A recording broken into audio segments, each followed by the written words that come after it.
deaths.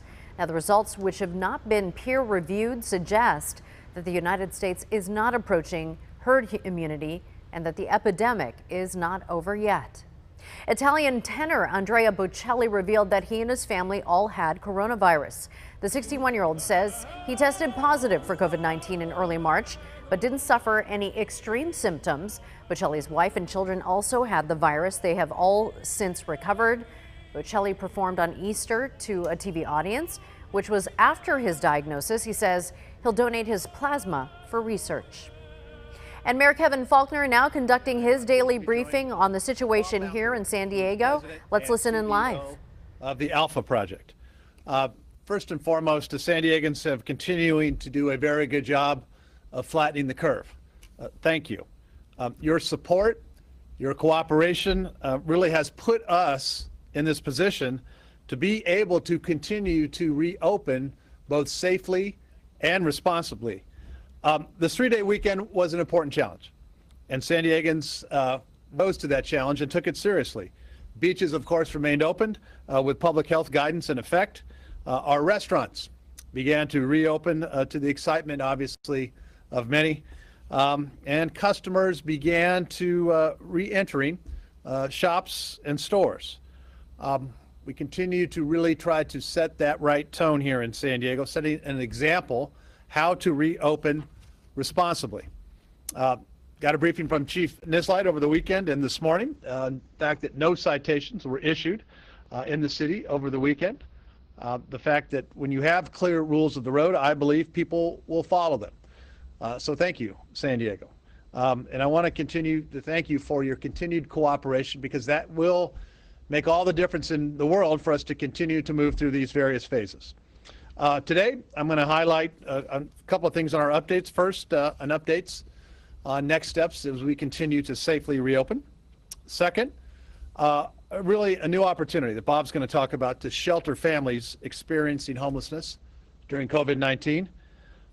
Third, I'm going to highlight a unique and talented San Diego choir that will be making their national TV debut tonight. Lastly, of course, highlighting the work that San Diegans are doing to step up in this great time of need. Reopening. San Diegans continue to want to get back to work, earn that paycheck, and help to provide for their families. Today, once again, the governor heard us in San Diego.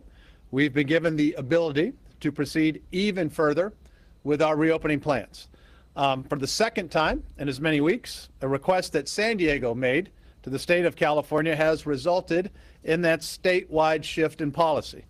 It started when we asked for reasonable rules for counties to accelerate into phase 2, restaurants and retail.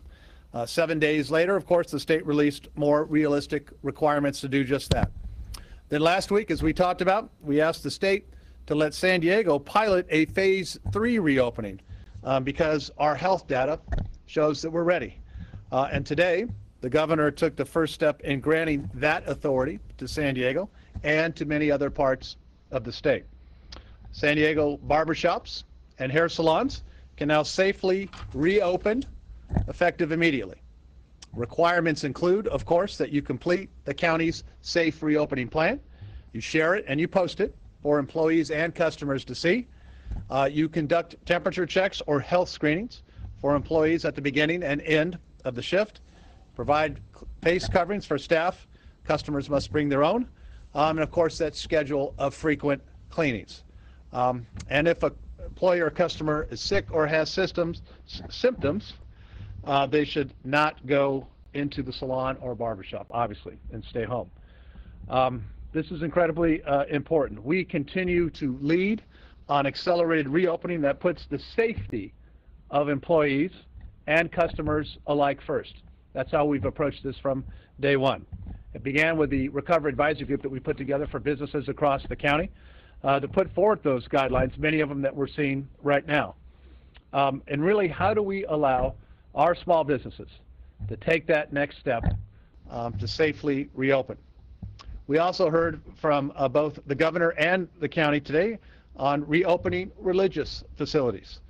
Some of the requirements include limits of the number of people attending the service, protocols for disinfecting and cleaning, strongly, of course, encouraging face coverings, and the recommendations on physical distancing. This is good news again. The San Diegans of all faiths now have the opportunity to attend religious services at their local religious institutions. Long story short, San Diegans, we need to keep following all of the rules, doing that good job, taking it seriously, like this city and like this region has. That will allow us to continue to move forward with these various reopenings. Again, this weekend, great compliance. Thank you. It was very good feedback that we got from our restaurants, very good feedback on City of San Diego beaches. Let's keep up the good work. Topic number 2 today, a new opportunity to shelter families experiencing homelessness. We continue to be at all hands on deck when it comes to helping to protect those that are most vulnerable among us. Nearly 1,300 individuals are currently sheltered at the convention center through Operation Shelter to Home. Others have been placed in motel rooms by the county and the Regional Task Force on the Homelessness. And outreach efforts continue every single day as we offer safe shelter and an alternative to those that are living on the streets. Families and children experiencing homelessness require an additional level of care that we can't provide at the convention center. So we've been looking for other options to provide shelter for families during this very difficult time, and we found a great opportunity. A few years ago, the city launched plans to turn a blighted Super 8 motel into transitional housing. The goal was to help use those units as part of the city attorney's SMART program, an effort to help repeat offenders with acute drug addiction. We recently completed renovation of the motel for the SMART program, and in partnership with the city attorney, Mara Elliott, we are putting those plans on hold for the moment. Because there's nothing that takes precedence right now more than our efforts to help stop the spread of COVID-19. And so this motel offers 42 recently refurbished units that we know we can put to use now as shelter for families that are struggling with homelessness or are on the verge of homelessness. Now we can use this city-owned facility to continue to meet and expand this very critical need. Unfortunately, our city attorney couldn't join us here this afternoon, but I want to thank her.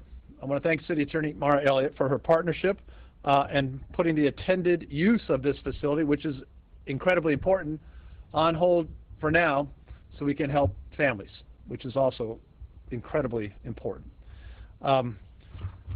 This will be a safe, sanitary place for folks while housing navigators get to work and then help to get them into that permanent home. Alpha Project currently has contracts with the city to serve families at another city interim housing complex and proudly serves roughly half the population that is staying at the convention center every day. And they've agreed, as Alpha always does, always steps up when we ask, to continue to serve families at this new location.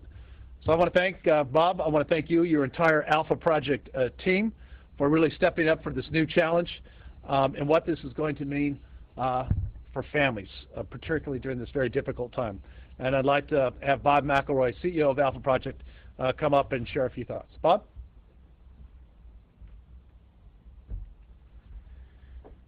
Thanks, Kevin. I mean, today, and Mara, thanks, Kevin. You've been there with us for the 56 days that we've been at the convention center, which seems like 56 years sometimes.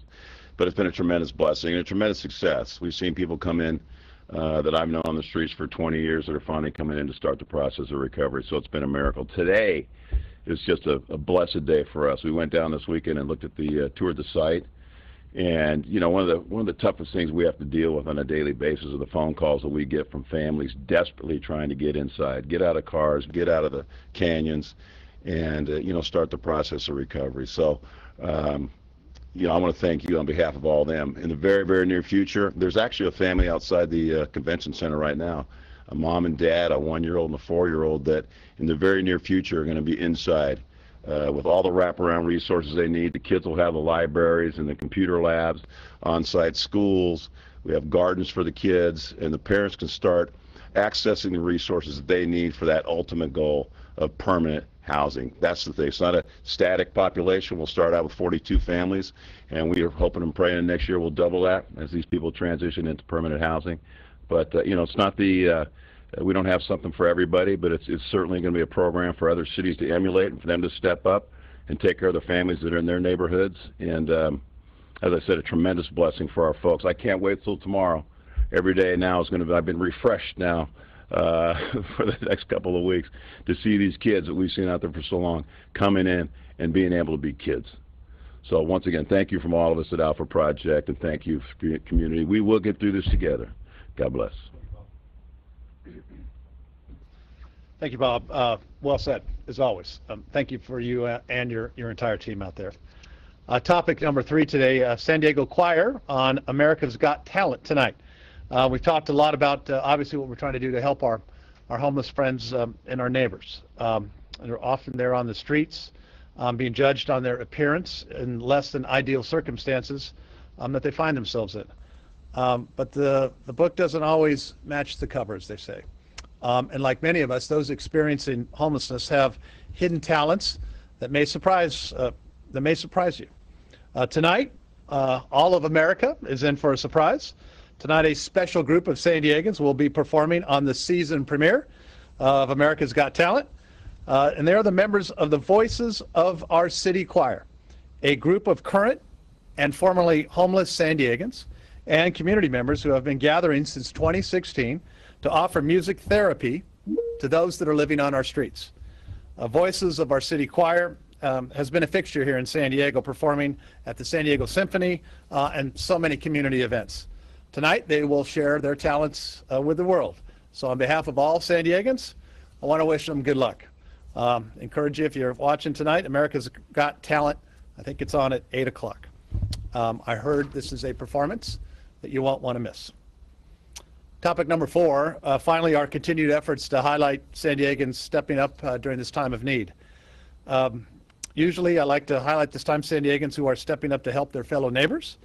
This week, as we begin to see businesses reopening, I'd like to highlight those industries and individuals who are doing it right and being responsible by keeping both employees and patrons safe so we can continue moving forward with additional reopenings. Because as we've talked about a lot, it's incredibly important that we maintain the gains that we have made as a city and as a region.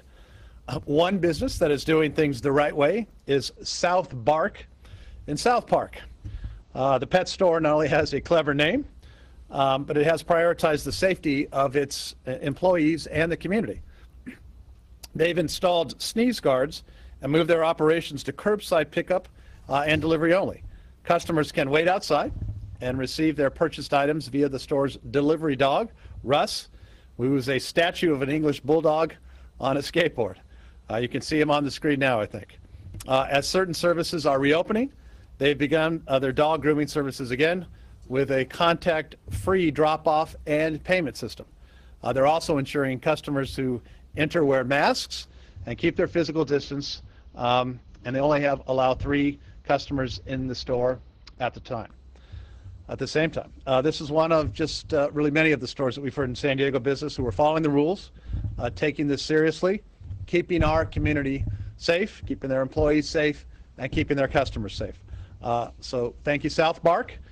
Keep up the great work, and we'll continue to highlight great companies that are doing good things in the coming days as we reopen. And with that, I will pause for any questions from members of the media. And today's first question comes from Lisa Haverstad with the Voice of San Diego. Hi, Mayor. Hello, Lisa. So I would like to find out, I have heard of families in need of shelter during the pandemic, including some, as Bob referenced, who are actually unsheltered right now. And there's also lots of talk and fear about there being increased family homelessness due to the economic effects of the pandemic. So I'm wondering, one, how soon will this shelter be available and open? And will this shelter, secondly, be available specifically for families that are not receiving shelter aid elsewhere, such as the families who moved from Golden Hall into the county-funded hotel rooms? The answer is yes to the second part of that question. And to the first part, we're working on it right away. We'll be able to give you the date when folks can start moving in. Again, all the tenant improvements have been completed. Talking about some furniture issues coming up, but again, having Alpha Project to step up to start making that happen, I think is going to be a real game changer, because the premise of your question, which is absolutely correct, Lisa, is working to provide shelter for families has been something that has been more difficult because of obviously the situation that we have at the convention center. And so the partnership that we've already had, the work that the County of San Diego has been doing, this is going to be a huge value add. And as Bob just said, the need is there, and to get those families and those kids inside is going to be a welcome game changer. And the next question comes from Gary Worth with the Union Tribune. Hello, Gary. Hi, Mr. Mayor. Hey, I was wondering about the status of the SMART program. It's been a long time coming, and now it's going to be delayed for this. Is there maybe an alternative in the meantime for what it might have been, or is there a projected date for when it actually might finally open? SMART program is up and running. There's other opportunities, obviously. This converted hotel was going to be an additional to those opportunities that already exist in the SMART program, which, by the way, works, and it is phenomenally important. But what we've decided to do, because of, Gary, of the specific need that we have right now at COVID-19 for family shelter, that what a great opportunity to get these families inside and indoors.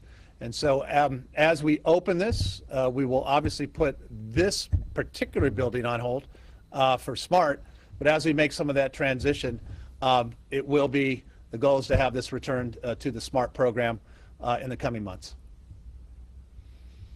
And with that, I believe that was our last question. Again, thank you to Bob McElroy, everybody at Alpha. Thank you, San Diego. Thank you for continuing to heed all the warnings. Very good effort this weekend. Let's keep it up, and I will look forward to tomorrow's briefing. Thank you.